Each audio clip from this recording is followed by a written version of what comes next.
afternoon, Maine. This is Chuck Ellis, and you're watching the Muddy Waters podcast. The Muddy Waters podcast exists to help the people of Maine understand how muddy the waters are in Maine politics, but also navigate a way through, figure out what's going on, and figure out how we can act and we can help change our state and make our state better. And the best way to do that is understanding that. And we do that by bringing in experts and people from around the state and country who understand what's going on here in the state of Maine and can inform us about what's happening and the ways in which maybe our politicians, we'll talk about today, are trying to intentionally muddy the water and make us confused so that we don't actually know what's going on. Today, we have a guest with us, Jonah Davids of the Maine Policy Institute. Thanks for joining us, Jonah. Thanks for having me. Yeah. So before we kind of get into the topic, I just wanted to give people an opportunity to know who you are, what your background is, and what brings you onto the podcast today, I guess, which is partly the topic, but yeah. Sure. Well, I got my start sort of in the think tank social science world right after college. I was doing, I shouldn't say doing, but assisting with a lot of research. And a lot of that actually ended up involving education, because that's obviously such a important topic these days. And I ended up writing a report for Maine Policy Institute, The Decline of Maine K-12 Education.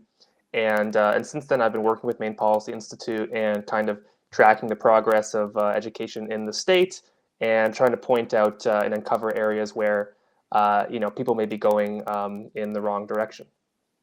Yeah.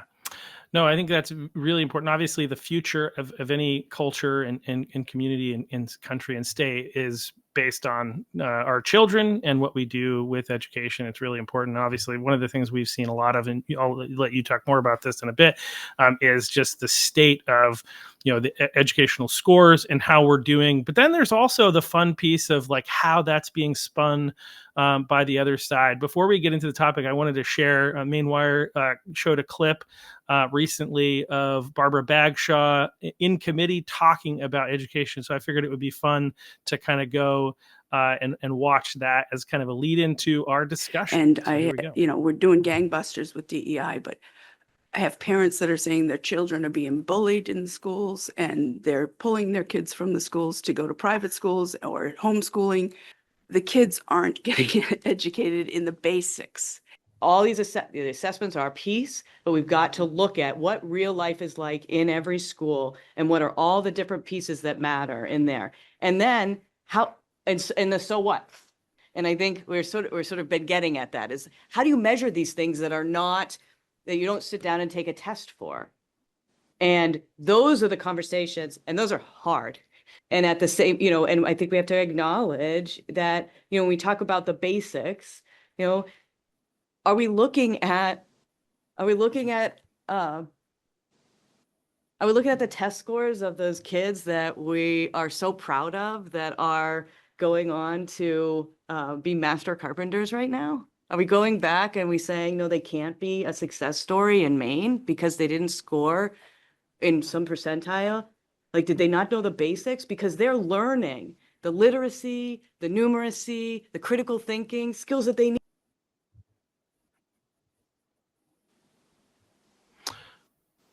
All right. So for whatever reason, it cut off the end, but skills they need is what she was saying. So that's kind of, you got Barbara Bagshaw, which is a great representative of the right here, saying very clear and things that we can all understand. And then the other person, which I think is a microcosm of the problem. So I figured I'd let you kind of jump into, your experience, like looking into what they're trying to sell in the Maine Department of Education. Sure. Well, I think it's important to start by saying that Maine has generally been a leader in education reform. And there's a few reasons for that. One is that a lot of bright, talented, progressive people have been involved in Maine education and kind of there's a long history going back there. You can even read books by historians about Maine's education system in the 1900s and things where they're founding this whole superintendent system and really starting to pioneer sort of school management and all these things. So it's very impressive. And the other reason is that Maine, as sort of a state where you can buy media, where you can buy influence, is relatively inexpensive compared to other states. And so people often use Maine as sort of a pilot state for educational reform because they think, okay, we can try something here. It's fairly inexpensive to pilot. And there's going to be a lot of enthusiasm as well because the people are so sort of progressively oriented. And so many different education companies and consultants and government programs and everything, they start here and then it spreads everywhere else. Now, what we kind of saw in that clip is, I think, sort of how the right and the left are viewing the problem today. So the right is basically, I don't want to actually, overgeneralize too much here because it's not just people on the right. There's also many people on the center and on the left. But I'm just talking about maybe what you're going to hear politically. So conservative politicians, moderate politicians are out there sort of saying, our test scores don't seem to be so good. Students are afraid at school. We seem to have kind of messed up the basic aspects of school, right? Like the basic aspect of school is that you go in, you learn your math, you learn your reading, you learn your writing, you learn your science and history, etc. Hopefully you're safe. And then you go on and you can, go on to a job, you go on to college, but that's kind of the purpose of school, right? And then what we hear more from progressives is that, well, sure, that's kind of what school was supposed to be about originally, but it's become very complicated now. And school is also about ensuring that everyone not just is safe, like physically, right, but feels safe and is, having kind of this very subjectively oriented experience where at school their mental health is good, their feelings of belonging and inclusion are good, their social and emotional skills are good, etc. And that might sound okay on paper, but what that really means in practice, as we've learned, is programs like DEI, diversity, equity, and inclusion. What it really means in practice is social engineering to try and sort of push kids towards having some, more progressive values over more traditional values. I think the positive, though, is that we're getting to a point now where people are starting to realize this is what's happening. And things like test scores, I think can provide some concrete evidence that what sort of the current progressive ideas about education are no longer just, say, like an addition onto the traditional ideas about education and the traditional practices. They're now actually an impediment on those traditional ideas and practices. And so I think that's kind of where the conflict is at right now.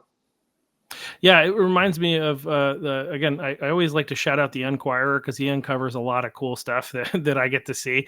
And there was one of those, I think it was up in Bangor Brewer, where they were talking about wanting to, and I've cited this before on the show because it's just crazy to me, and that they're talking about limiting the amount of math that they're teaching in favor. I don't know why they were talking about teaching more Spanish, but anyway, more Spanish because that's really necessary in rural Maine, and getting rid of recess as well, all in favor of these. Really, it's these other things, right? So it definitely is a direct conflict to what we understand is the traditional measurables that help determine whether or not a child is successful in life. And I think it's interesting, obviously, do we want kids to be emotionally healthy? Yes. But at the same time, the reality, more than that, in the moment, we want them to be prepared for life. And it just seems like not only are they not, addressing all these other things, that part of their trying to ensure that kids are emotionally healthy is actually getting in the way of the kids figuring out how to appropriately deal with stress, and to the point where once they get out in the real world and have to deal with real problems where somebody else isn't there to fix it for them, that they're actually going to be able to survive. So anyway, what do people mean by emotionally healthy, right? Because yeah, there's a sense of emotional health that we could describe in terms of you confront a difficult situation, it sucks, and then you move through it, right? And this is something that everybody experiences in school, right? Someone makes fun of you, you do badly on a test, you're in a class, you struggle a bit with the content, right? And it hurts or it's bad for a minute or even a day, or I remember weeks sometimes, right? Where you'd be like, oh, I hate this class, right? This math class is so hard. Every time I go, I'm unhappy. But over time, you get better, you learn, you become more resilient. And instead, there's increasingly sort of a newer model of emotional health, which is basically that you just shouldn't really feel bad at all, or you should only feel bad in kind of manicured, sort of performative ways, where it's like, okay, here's the section of the math class where we all collectively all feel bad at the same time, right? Like, here's the part of the math class where we can all feel our anxiety. Okay, and now we move on. And the issue with that is that, first of all, there's not good evidence that this is actually helping kids be more emotionally resilient. In fact, if we, I think, look around at Gen Z, they seem pretty emotionally unresilient and quite unhappy and stressed. But second of all, I think there's some evidence, and I think common sense would dictate that the more we focus on our negative emotions, in fact, often the worse they get, right? The more self-aware we are, the more self-conscious we are, the less happy we're going to be. And I think turning school increasingly into a place where we're focused on our emotions and our emotional health and well-being is not just adding nothing, but it's also actually subtracting in some cases from probably students' mental health and well-being. Yeah, absolutely. It seems wild to me that people, so like you have to ask the question, right? Like, do these people who are kind of engineering this situation, right, creating these curricula and these ideas, do they really not know, or is there something more malevolent at work here? And you can get into that, or you can jump into, because I also know that you had experience of kind of going and being on the ground and learning what they're saying in more depth. And I don't know if you want to share about that experience, because I think that's a really interesting thing when we talked earlier. Well, I will talk about that. First, I'll answer your first question, which is sort of intention. And I think intention is difficult to talk about because we can never really know someone's true intentions, right? Yeah. But I think that usually there's a mix. So for instance, I think there are a lot of people who genuinely believe that this stuff helps, and they might be completely good people who don't have a bad bone in their body, right? And they've just been basically misled, or everyone else is doing it. And I think a lot of the time that's what happens. And my guess is that most people who peddle these kinds of things are not bad people. I do think there are some people closer up, towards the top, maybe, who they're not necessarily bad either, but they're maybe somewhat cynical, and so they think, okay, well, I'm required by law to have some kind of programming that is going to measure a non-academic performance of children, and I could use this curriculum, which seems fairly non-offensive or something, and put that in. Now I'm fulfilling that law, right? Or with DEI, like I don't want, like if I'm a superintendent, I don't want my school district to be sued. So I'm just going to bring in DEI, and we'll do, we'll have DEI consultants, and then down the line, everyone kind of knows now, don't mess with these issues. And if someone does try, and sue our district, we can say in court, well, we actually trained all these teachers, we trained everybody, and so therefore it's not, our fault. It's this specific individual. So I think there are cynical people in that sense. And then I do think there are some people who really sort of know what they're doing, and they view this as a political move, right? They think we can bring all this stuff in and it's going to have a political impact, right? By, say, getting students to think in a more progressive way, or training students to rebel against the, people around them who will hold maybe a more traditional value or something like that.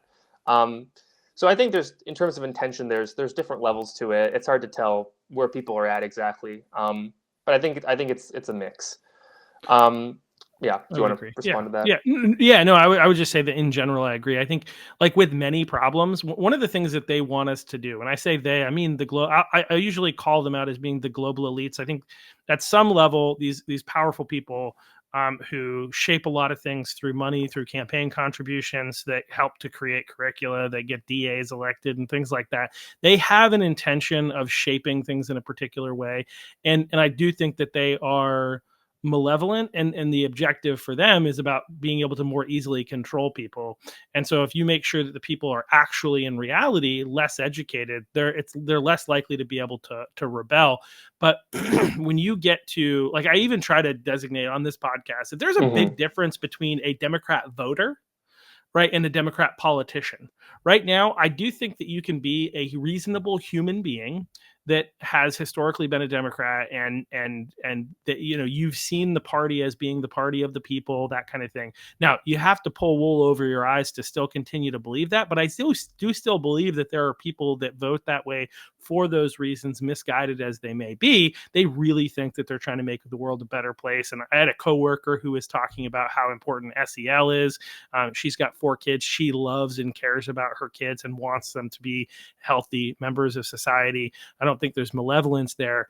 But generally speaking, the higher up you go in the food chain, the more likely that they're part of they're part of the machine that's crafting this problem intentionally. At least from Yeah, I think it's like the higher up you have, more self-awareness about it, and I'm sure a lot of those people would still think what they're doing is good, right? Like, for instance, if they would think like, well, progressive values are the right values because we don't want to repeat World War II, and so therefore it's good that we have something in the schools that is teaching progressive values and basically shaming anyone who doesn't subscribe to them, right? I think this is what a lot of people at the top would think.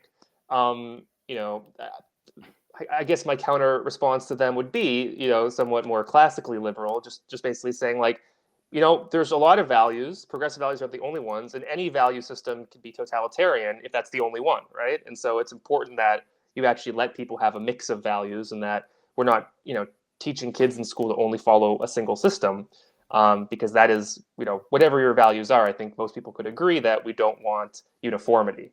It's actually a mix of things that is positive. Absolutely. Yeah. And through, you know, diverse views and opinions and backgrounds, we can learn things, and we can grow together and make sure that we have access to the actual truth. Whereas if you limit things, you most likely are going to be limiting the truth rather than, you know, promoting it. Yeah. And I also think, I mean, on a personal sort of policy level, I don't think that means that like every single school should be forced to accommodate every single value system. This is, you know, part of the reason why I often think something like school choice makes sense, is that wouldn't every parent want to send their kid to school where they can, you know, share their values, right? It seems common sense to me. But in a public system where people are sharing, I think it's appropriate to ask that we don't have one hegemonic sort of value system that is pushed on everybody, because that is, you know, really not what the public actually wants. And if they sort of were made aware of this, I think in many cases they, you know, would disagree with it, as we're, you know, sort of starting to see now. Yeah, absolutely. Yep. So, yeah, my brain shut off for a second, but yeah. So I think, you know, continuing along, I think that in general, like I said, there's a divide, and I think the closer to the ground, more people who are supportive of this stuff really do care, and are just misguided.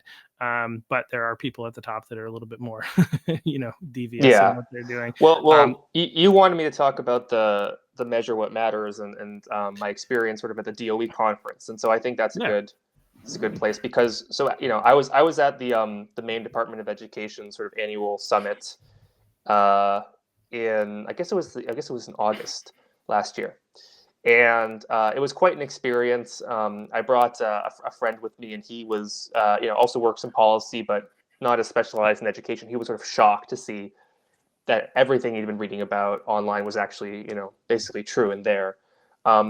And one of the sessions that I wandered into that really sort of shocked me was the session called Measure What Matters. And this session, it was, when I got there, basically all these top DOE officials were there. You know, Pender Macon was there, their communications director, their policy director, a bunch of people were there. And they said, you know, Pender Macon introduced it saying, this is a session that we're going to be doing around the state. It's put on by this group called Battelle for Kids, which is like an education consulting group. And the idea of this Measure What Matters sort of thing is that we're going to get feedback from the community on how we should be measuring school success. And then the facilitator of this group showed everybody a video that showed basically robots doing jobs that humans would normally do. So it's like a robot factory worker. It's a robot, you know, farming. There's no humans in the video. There's ominous violin music playing.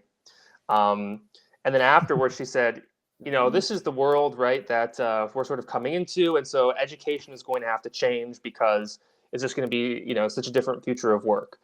And then we all had sort of cue cards on them with sort of buzzwords and slogans. And then we were supposed to talk about the cue cards and then go around the room and write on whiteboards, basically like how the future of work should be different, and therefore how we need schools to be different. And it was all themed basically on pushing education more towards like social emotional learning, pushing it more towards global citizenship, pushing it more towards these kind of values. And I was just there for the first workshop, and I attended it. And basically, the real message people were saying was that with AI now, math and reading and knowing facts, like knowing historical facts and all this stuff, is going to be less important because you can just look it up, right? You can just chat GPT it. And so education moving forward is got to be more about teaching students to have good social emotional skills, to be equitable, to be entrepreneurs, to be global citizens. And the whole thing was obviously designed to get those results, right? It was not any kind of neutral consultation process. They cued you with the video, they cued you with the cue cards and everything. So I was at the summit. I saw that. I was like, okay, this is weird. And then the next day, Pender Macon gave her sort of summative address, and she talked about this. And she said what I just said. She said, with AI and everything now, it's no longer going to be as important to have basically factual knowledge. She talked about how it's important, therefore, that we measure school success based on these new things that are going to matter, right? Which is basically social emotional learning and equity and again, these buzzwords. And then she announced there that they're now going to hold these consultations around Maine, do these sessions around Maine, and they did. I think they did like something like 19 of them very shortly after that, including as well 100 interviews, one-on-one interviews. And they have not yet released the report publicly, but in February they're going to release this report that basically is going to give these recommendations of like, we should measure school success based not on how students are doing on standardized tests, right? Not based on their math or reading knowledge, but measure school success based on how equitable they are, how much they teach social emotional learning, global citizenship, et cetera, et cetera. So it's basically some of these things like global citizenship. What are you even talking about? That just seems like a buzzword to make it sound like you care about certain things. Anyway. So, well, a lot of the stuff sounds like if you ever go on like McKinsey.com or Bain, like these big global consulting firms, they'll use language like this. It made me think that it's almost like they want to have they want education and schools to be about training kids to be like management consultants. I feel like that's like the best case scenario of what they're doing. Okay. Yeah.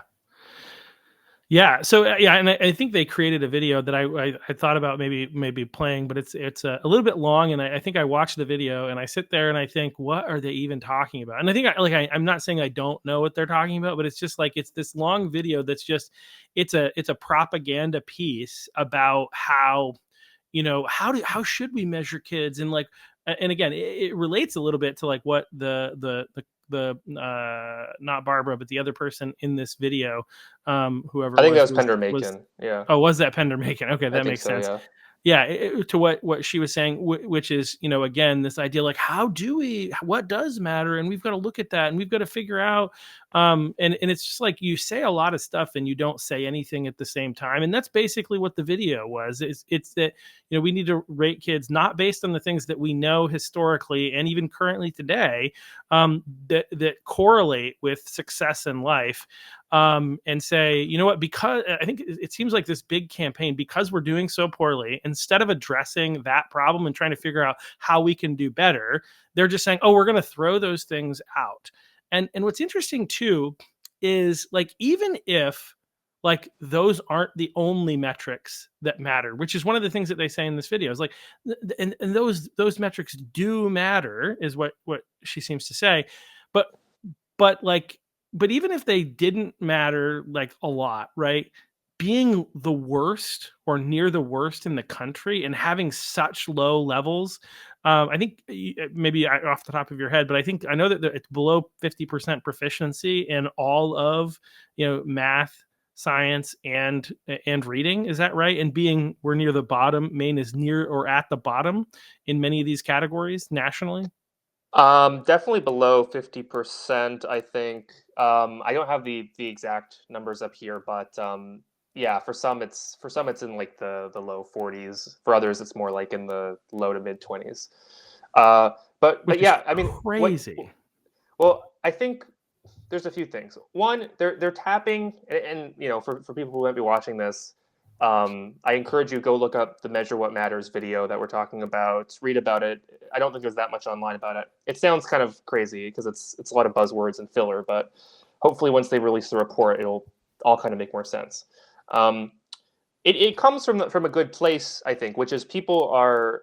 I'm not saying they come from a good place. That sentiment comes from a good place, which is each student is a unique individual, right? And of course, when you got your kid, and it's like they're more than a test score, they're more than a math score. Like, of course, like no one wants to deny that. The question is though, like, what can schools actually make measurable improvements on that then relates to your kid, right? Like we have developed schools education as sort of a social technology over hundreds of years, something to be proud of, by the way, in order to like get kids from being like illiterate to like being literate, right? Or to get, them from being unable to do math to being really good at math. And so like schools actually have a good track record of being able to improve students, scores on these kinds of tests, which, if you talk about the NAEP or something like that, these are not super difficult questions. On the other hand, schools are not known to be great at, transforming students' like mental health, right, or their social skills or their emotional skills. Like obviously, schools have some effect on these things, but it's not really a systematic effect.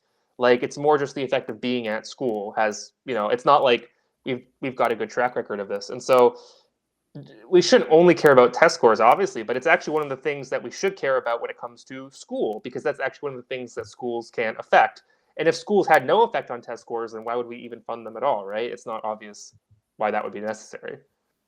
Yeah, I mean, it doesn't make a lot of sense. I mean, it seems to most of us, most reasonable people, that the primary objective of the education system is to give children the knowledge, understanding, ability to learn, right? Ability to think critically. They do talk about critical thinking, but I don't think that if that's what they care about, I know that they're failing miserably. Partly from my job experience. I mean, I haven't worked with the kids that are currently in school, but I've worked with ones who were in school when school was better than it is now. Like they've moved more in this direction over time, and I work with them, and they come out. And like I probably have said this on the podcast before, you have somebody that you hire right out of high school or right out of college today, and they kind of come in and they expect to be paid as though they're a long-term employee who's got so much tenure, who's worked really hard for the company. They want to be paid at the same level as that employee, but they don't want to work as hard, and they don't have any knowledge, they don't have any experience, and so everything that they have to do, they need help with, and they don't have problem-solving skills. And it's like we have a resource, or the company I used to work for, we have a resource, right, where you can go here and you can find all the answers.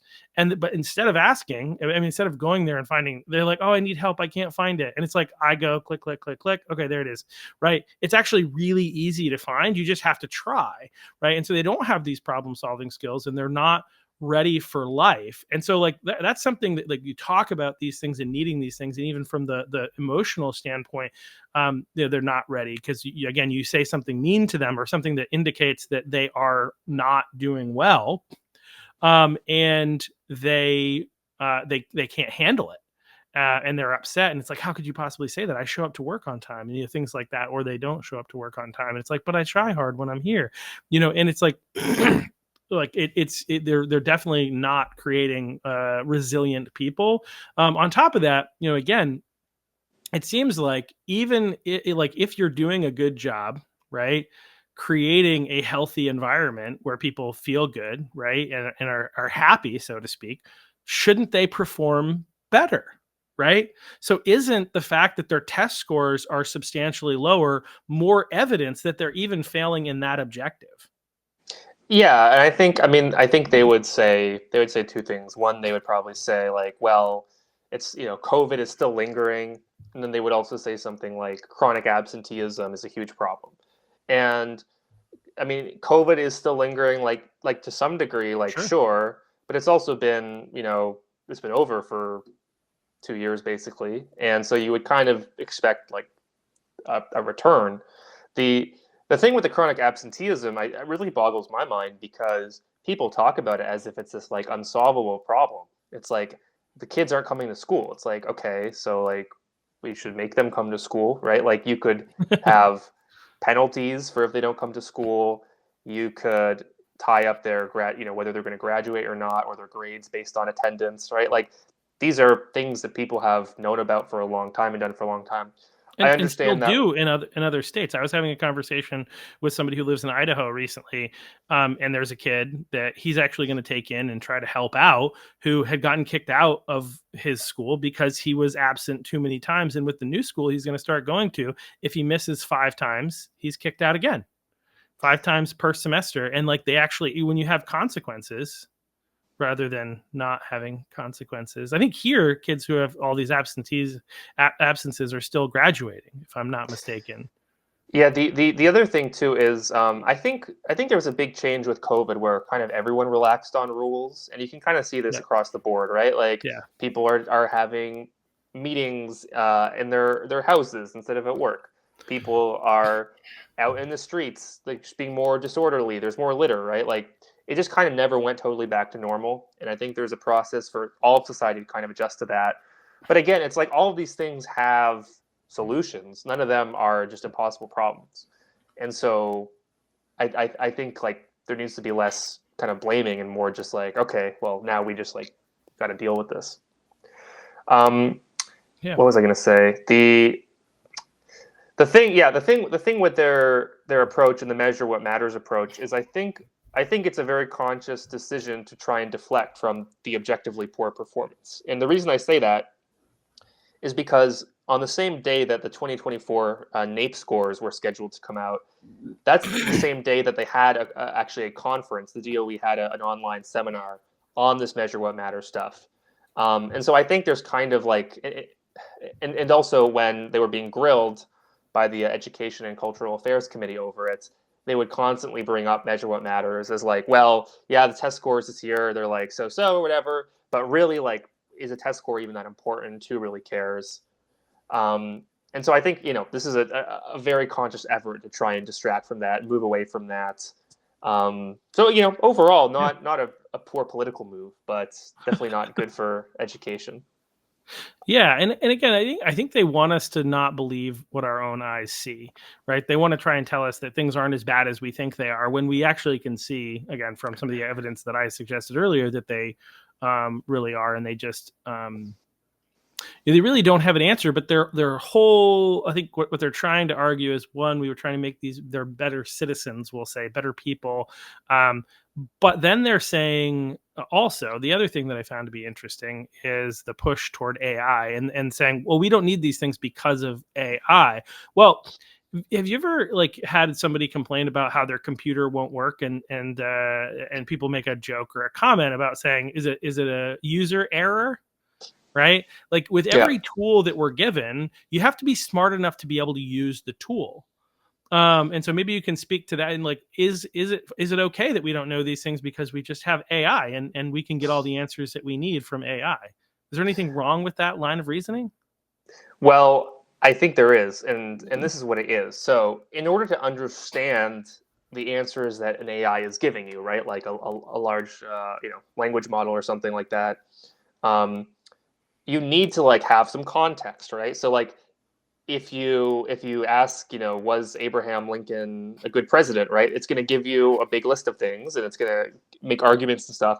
And if you don't know anything about Abraham Lincoln, you don't know anything about U.S. history, you don't know anything about a little philosophy or a little religion or whatever, it's going to be actually hard to know whether you agree or not with the AI, right? And these AIs, I mean, the AI is not like a person. The AI is like basically a collection of things on the internet, right, that are kind of distilled and amalgamated together.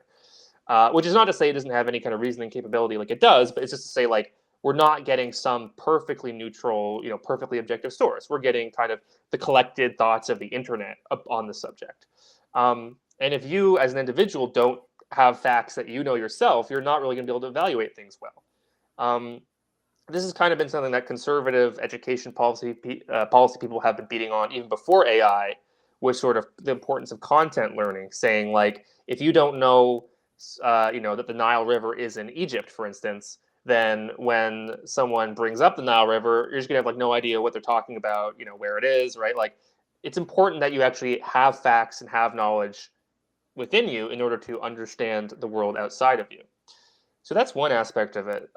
The other aspect of it is that, like, I do foresee a future where AI plays an increasingly major role in our Sure. decision making, in our work. Right? I think you'd be naive to not think that's going to be the case. And the thing is that like you're going to have to make a lot of decisions about editing the content that is given to you, right? It's not just going to be like, again, it's not just totally neutral objective. There's going to be a lot that comes at you. You got to edit it. You then got to bring in other sources and other things. And so I think we're going to be more curators for sure, but we're not going to, I think what the vision of some of these, more techno people on the left is like the AI is going to be fact checked and it's going to be sort of woke and it's just going to give you the gospel truth, but that's not the case. And Yeah. two more things on the AI. So one thing is that I actually think AI, if anything, makes tests more important for school because now that you've got AI, it's really easy to fake assignments, right? Like if someone says like write an essay, you can easily write an essay with AI, and if you pay for the pro version, you can write a pretty solid like college level essay or something. So assignments, I think, are going to mostly have to go. It's got to be tests, right? It's got to be standardized tests, hopefully, but tests at least. And the last thing I'll say is I'd like to see a world. So within the AI kind of community, there's sort of like two camps, right? There's people who want open source AI, which is like let everyone have their own AI, let people fiddle with the AIs, right? Let's have a ton of them. And then there's people who view it as more like no, like AIs are unsafe, they have global consequences, so they should be heavily regulated. I want to live in a world in which there's open source AI where people can, they can use a woke AI if they want. They can use a conservative AI. They could use like, an AI that's trained like it's a, Victorian scholar. Like whatever type of AI you want to use, you can use it. That to me is like more ideal. And part of what worries me with the AI education stuff is that what if it's a situation where say like every public school is now having kids all use the same AI, right? Because AIs will Right. obviously at some point affect the teaching. Um, are you then going to have a place where each student is plugged into an AI with value systems that are trained on SEL, right, or trained on progressivism, and you as a parent or as a taxpayer or whoever has no control over that? That worries me. I'd like to see, and again, maybe this goes with school choice or something, but I'd like to see different schools, different classes, whatever it might be, being able to use different AIs and being able to therefore have different AIs that have different values, maybe even trained on different databases and things.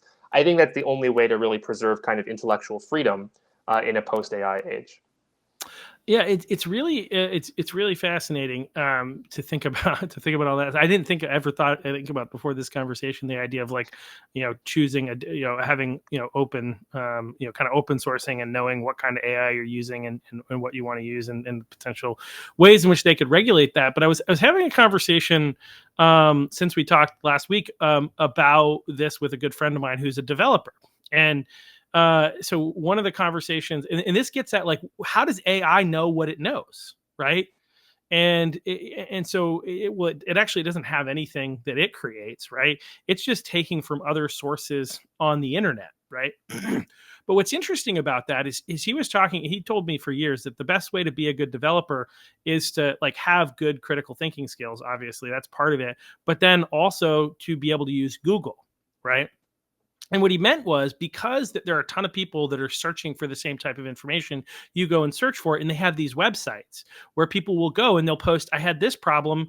Does anybody have a solution? And then people will post solutions. Well, that's where AI is going to get that information, but they only need to go there once, right?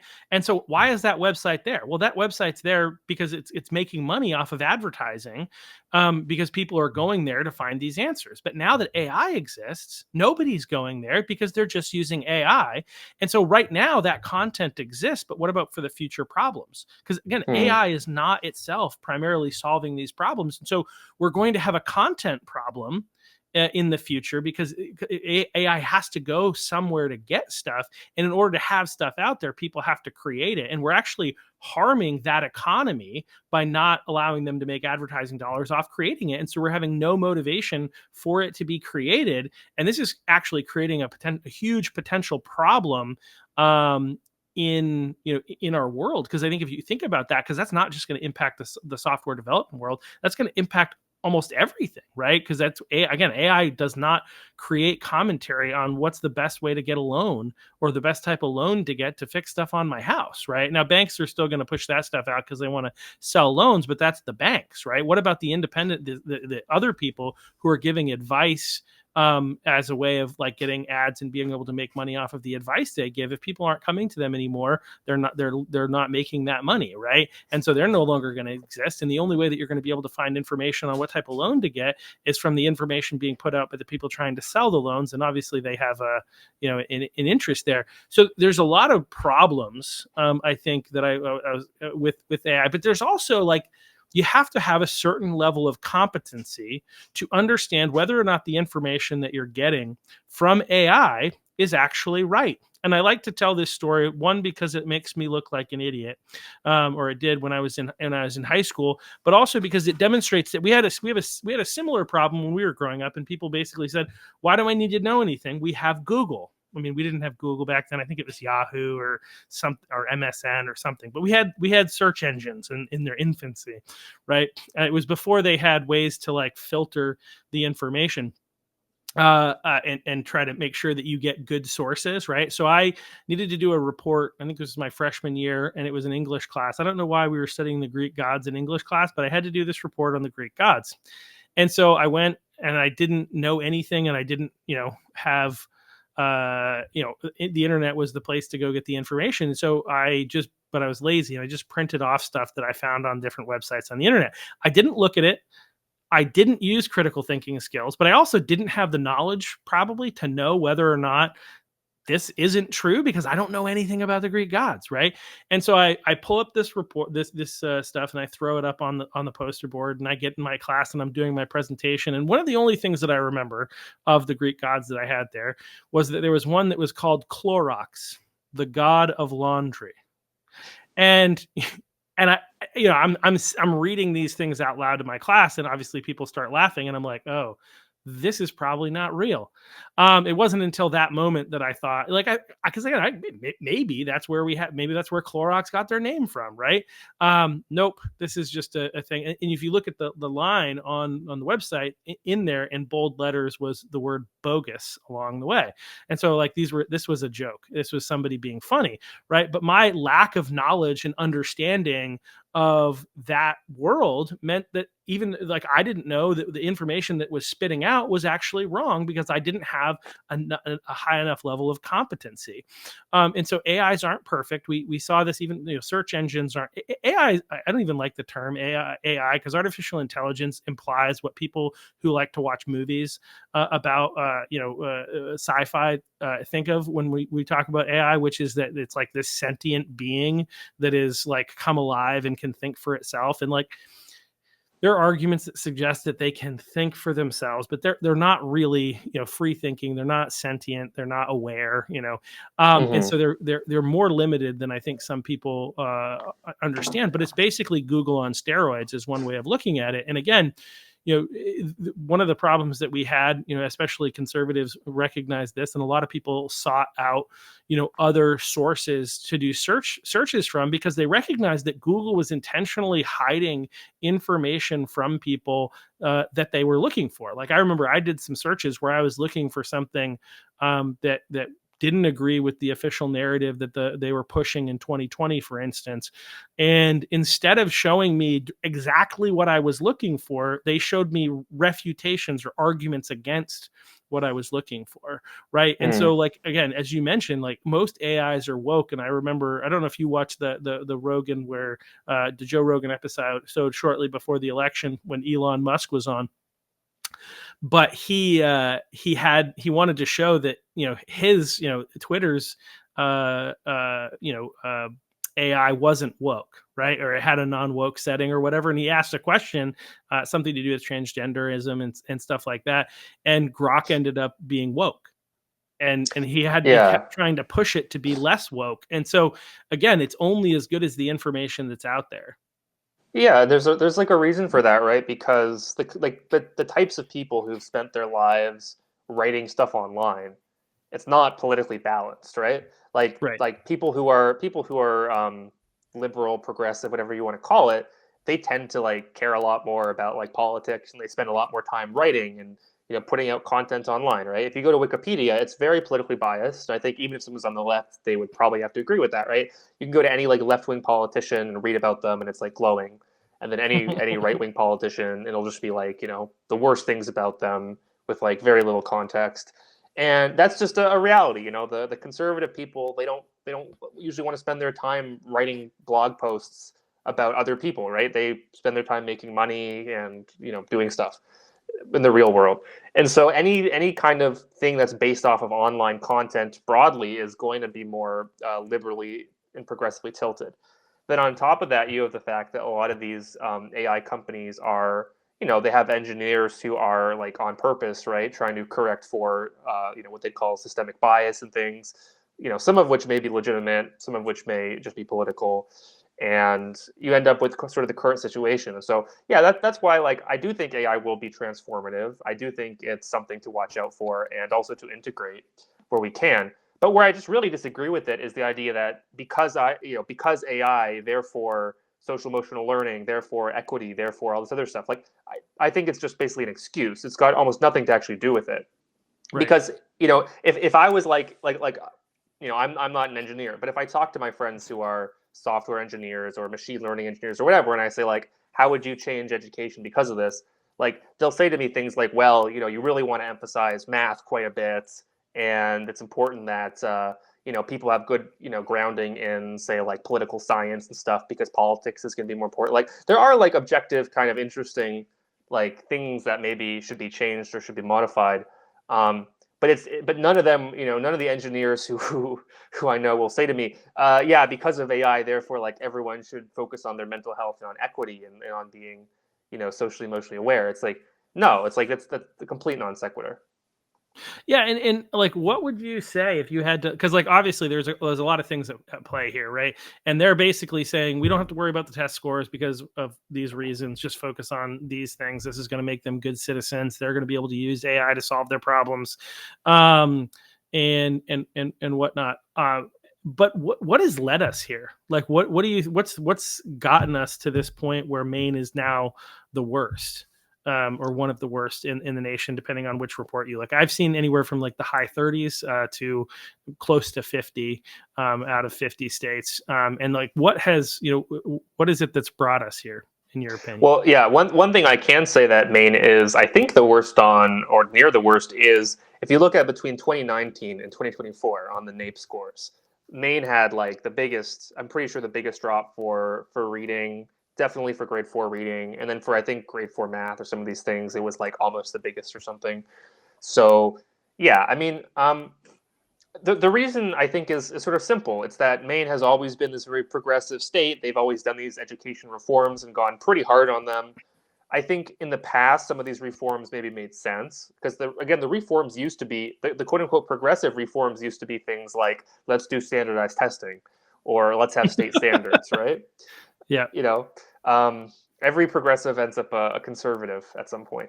So that like used to be what they were. As they get older, I think, right? That's the idea. Yeah. It's like, I think it's an old Winston. It might be a Winston Churchill. I don't know who to give it credit to, but it's like, if you're not a liberal, in your 20s, you have no heart. If you're not a conservative by your 40s, you have no brain. But anyway, yeah, that's something. Yeah, mantra. maybe it was John Stuart Mill, but it was, yeah, some British guy. So they used to be, that stuff used to be progressive. I think Maine has basically always been very progressive, and I just think what we're seeing now is it's like too much, right? Like, you've gone like the old progressive stuff used to be about, say, trying to equalize or make more equitable differences between urban and rural areas, right? Something that, like, I'm sure there was a politics to it too, but was not super objectionable. And I don't even know, to some degree it was probably ineffective or effective. It's but that was back then. Now it's like, okay, they do that, then they're trying to do equalization between the poor performing schools and the high performing schools, right?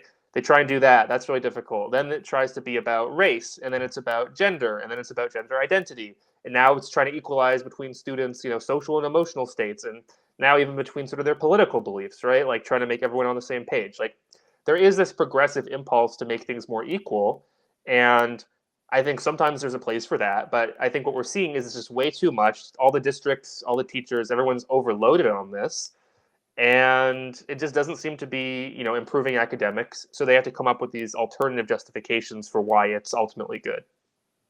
Yeah, yeah. It's sad and it's frustrating because the people who lose out are our kids, right? That's the reality. The reality is that's who that's going to be impacting the most is our kids. That people are being lazy and they're passing the buck, and they're saying the buck doesn't even matter. Essentially, it's like these are the things that matter, and it's painful and it's frustrating because like so many things today.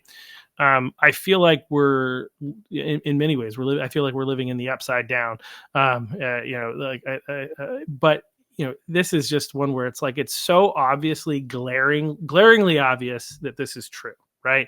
That if you focus on the right things, and again, you talk about absenteeism and things like that, like which gets back at a number of years ago when I was running, I wrote a little article, not an article, but a little post on education because I was trying to inform people like what I thought. And as I did my research, I came to the conclusion that I think this is believed across the board, but the most important element of a child's success or failure in education is parental engagement and involvement. And I just don't understand why this is not part of the conversation on top of all these other things, right? Like when you talk about absenteeism, when you talk like that's parents, like how do we not better engage parents and get them more involved in the process? Because that's what, I think needs to happen in order to help these kids. And I think parents, one of the reasons I think they don't engage the parents, and this is one of the points I made, is because a lot of the parents are not in favor of a lot of the things that they're teaching. When parents ask for what's the curriculum, they're like, didn't hear that question. Can you say it again? They don't want to share, and they stonewall, and people have to file FOIAs in order to be able to access this stuff. And it's all these other things that they're pushing that parents don't want them to push that is getting in the way. But I think it's also interesting that Maine's decline, I think SEL social emotional learning was enacted more fully in like the mid 2010s, like 2014, 2015, if I'm not mistaken. I think they went, it depends because it's, what does it mean, right? But they started to promote lesson plans for SEL on their website in, I think, 2020. But before that, there was obviously like a lead up to it. That was like, yeah. I actually emailed them asking when did the DOE officially start promoting SEL? They never wrote back to me. Yeah, well, because there's a direct correlation between when they started promoting it and test scores, right? And I think that obviously they don't want to admit that, but we have this clear correlation between the implementation and promotion of SEL and the decline in test scores. And there are other factors, like we can't ignore like COVID and the impact that had. It did have an impact, and that's part of the conversation. But there's also this direct correlation between when they started pushing and implementing SEL, and as you said, and the progressive nature of the state of Maine going back, I think 40 years. I think before that there was some more conservatism here, but at least the last 40 plus years, we've been more liberal, I think that we've got more. There are other aspects of progressivism that were infiltrating the schools even back when I was a kid in the 90s, and beyond that. Well, I should say when I say progressivism here, I'm not necessarily always referring to it in like a left-wing sense, because there's often progressivism is basically the belief that you can use science and reason to improve human sort of outcomes, right? And oftentimes you'll have the same policy, right, that might be sold to a conservative administration or to a liberal administration under just different language, right? The best example of that is, and this kind of ties in with the timeline thing, is like, what is it? Competency-based education, proficiency-based education, right? This is something that came in, and we can again see the impact on the test scores and things as being quite negative. But this is something that in other states was sold as a progressive thing, but when it came to Maine, it was under LePage, and so it was sold as a conservative thing and being about each person being an individual and making their own choices and stuff. So, I guess one thing I'll say too, it's like I in terms of living in the upside down world, I think it's very easy to feel like that. But I would also say that when we look at history, we often find that people had the same battles that we're having right now just in the past. And if you look at the history of like education, right, there've always been huge tensions between what we might call the education establishment, right, which is sort of like, say, the government and the superintendent system, versus,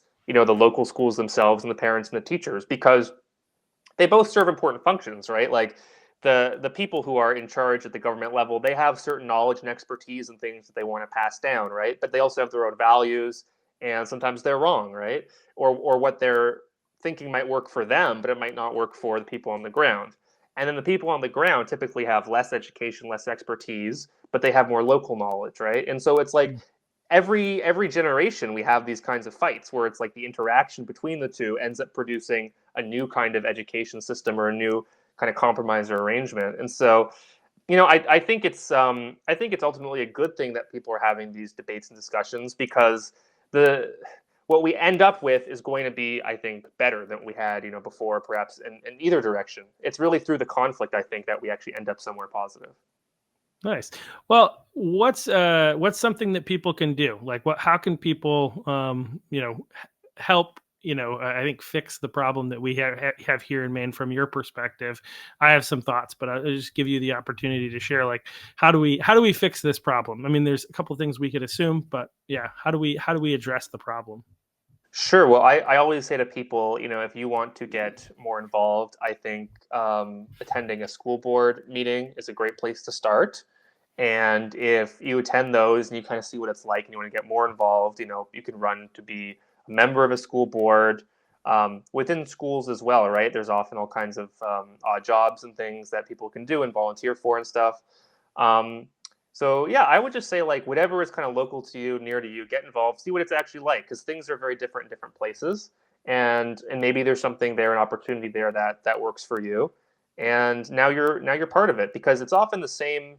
Each situation is different, right? But it's going to be the same types of people in each kind of situation working it out there. So maybe you could be that kind of person. Yeah, no, and I think that's really great. And I think, I'm glad that you went there first and didn't go straight to, we need to get different people elected in Augusta. I do think we need to get different people elected in Augusta, but the truth is it starts a lot closer to home.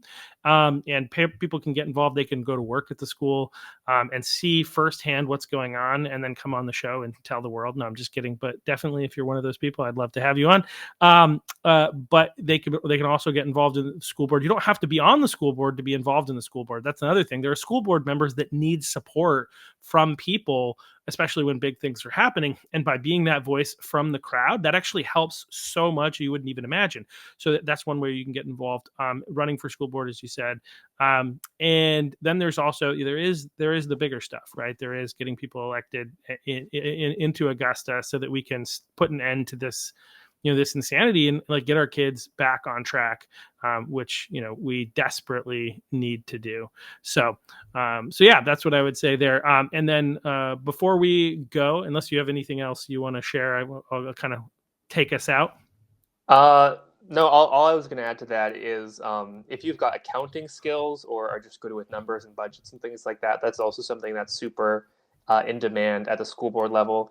Yeah. Don't even necessarily need to be a board member, but just someone who can locally offer that expertise or experience. Very important. Yeah, absolutely. Yeah. No, I know people that are on school boards and they're just like overwhelmed with everything that they have to try and learn. Yeah. So you can just be a help to somebody who's on a school board by engaging. So yeah, thanks for coming on, Jonah. And just as a reminder to everyone at home, the reason that we create this content is to give, if I can use my words, it would be great. We create this content in order to help the people of Maine be more informed about what's going on in Maine, what legislators are doing, what's happening in our schools, because the mainstream media is not telling people what's actually going on. They're just reporting things. They're basically, an arm of the state to help promote whatever it is that the agenda is coming from Augusta. And, we need to learn more. And so we invite on people like Jonah and just thank him for being here to share what's going on. But you can help with that too. So how do you help? You can help share this content, as there are going to be most likely some smaller videos that are going to be uploaded. You can share with other people. You can also share this, but obviously this long thing is a bit long and most people don't want to watch that, but you can share some of the smaller stuff. So I just encourage you to continue to watch, share, like, subscribe, all that kind of stuff. And just thank you all for watching. And we'll see you again tomorrow as we have Maine Right to Life will be on the podcast. Thanks.